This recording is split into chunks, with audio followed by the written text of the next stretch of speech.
Olhem, a história não é só uma lista de datas e de reis. Se olharmos com atenção, é um padrão. É quase como uma planta, um esquema que se vai repetindo. Vamos mergulhar a fundo neste esquema e descodificar a estrutura que construiu o nosso mundo. Sabem? Desde as primeiras sementes de trigo até aos impérios globais. E esta é a grande questão, não é? Como é que se passa de uma vida de pura e simples sobrevivência para a construção de civilizações inteiras? Pensem nisto.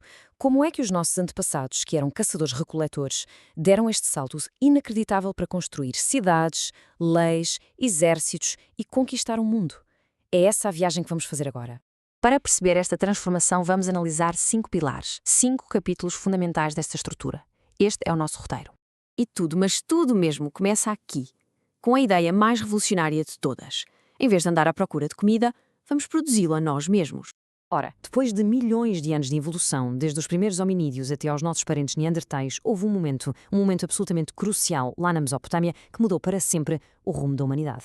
Foi em Uruk, ali entre os rios Tigre e Eufrates. O domínio da agricultura permitiu uma coisa que nunca tinha acontecido: comida a mais. E este excedente libertou as pessoas daquela busca constante por alimento. Isto permitiu o quê? Povoações permanentes. E com isso, o crescimento da população para mais de 50 mil habitantes. Uma coisa impensável até então. Mas, e aqui é que a história fica realmente fascinante. Este progresso teve um custo. Os nossos antepassados ficaram literalmente mais pequenos. A altura média diminuiu e o estilo de vida nómada, que foi a essência do ser humano durante milénios, foi trocado por uma vida sedentária. Uma vida amarrada à terra. Então, com mais e mais pessoas a viverem juntas, surge um novo desafio. Como é que se mantém a ordem? E isto leva-nos ao nosso segundo pilar, a criação de regras e de crenças partilhadas por todos. Ora, o famoso Código de Hammurabi, na Babilónia, foi das primeiras tentativas de criar um sistema legal. Mas atenção, isto não era sobre igualdade. A punição dependia, e muito, da classe social. O olho de um nobre valia muitíssimo mais do que o olho de um escravo. Esta ideia de hierarquia vê-se na perfeição no Egito Antigo. A sociedade era uma pirâmide super rígida. Na base, os camponeses e os escravos, a sustentar tudo e todos. E lá no topo, o faraó, que não era visto só como um rei, mas como um deus na terra. A ponte para o divino. Cada degrau desta pirâmide existia para servir o que estava acima.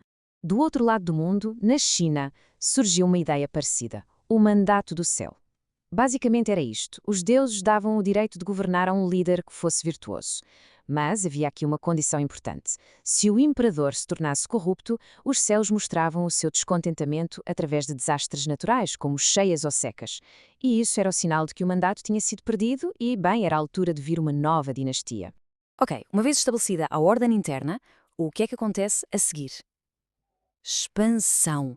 Com sociedades estáveis e organizadas, o passo lógico seguinte nesta nossa estrutura é crescer para fora. E expansão na história quase sempre significa conflito. Na Grécia Antiga, por exemplo, vemos duas estruturas em competição direta. De um lado, Esparta, uma autêntica máquina de guerra focada em criar o soldado perfeito. Do outro, Atenas, a experimentar com a democracia e a filosofia, a tentar criar o cidadão perfeito, ainda que, claro, esse estatuto fosse muito, muito exclusivo. Curiosamente, o filósofo Platão era um grande crítico da democracia de Atenas. Ele defendia a ideia de um rei filósofo, um líder que governasse pela sabedoria e pela razão. E este é um conceito que, na verdade, acabou por influenciar líderes durante séculos. E talvez o exemplo mais próximo disto tenha sido Alexandre o Grande. Ele foi aluno de Aristóteles e não se limitou a conquistar. Usou o seu poder militar para criar um império imenso, sim, mas também para espalhar a cultura grega, a chamada cultura helenística, redesenhando completamente o mapa do mundo antigo. Mas a construção de impérios podia ter formas, bem, diferentes. A conquista mongol sob o comando de Gengis Khan foi de uma brutalidade lendária. Eles usavam o terror como uma arma para construir um dos maiores impérios terrestres que a história já viu. E aqui temos um contraste brutal. E muito importante.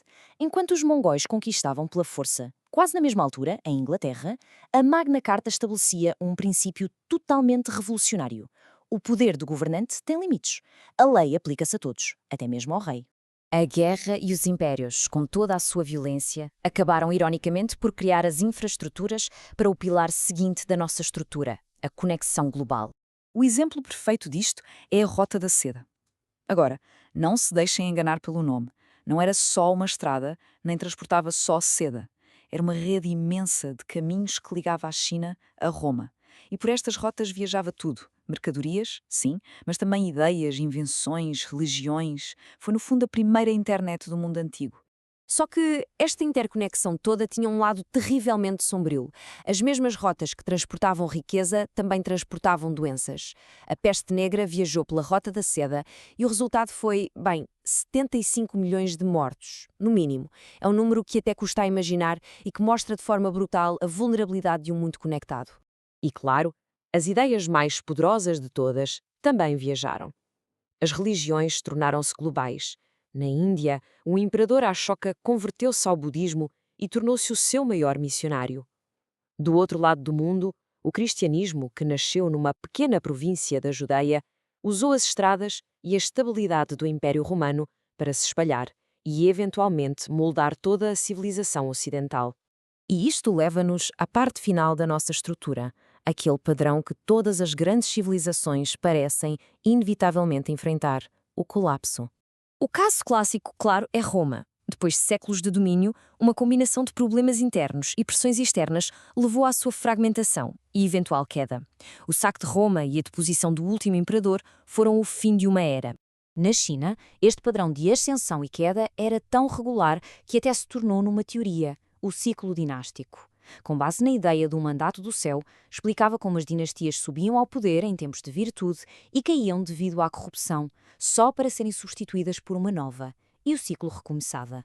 E assim, esta análise estrutura da civilização deixa-nos com uma pergunta poderosa. Se estes padrões de crescimento, complexidade, conexão e, finalmente, colapso se repetiram ao longo de milénios, o que é que isso nos ensina sobre a trajetória da nossa própria civilização global? Bem, a resposta, essa fica para a história escrever.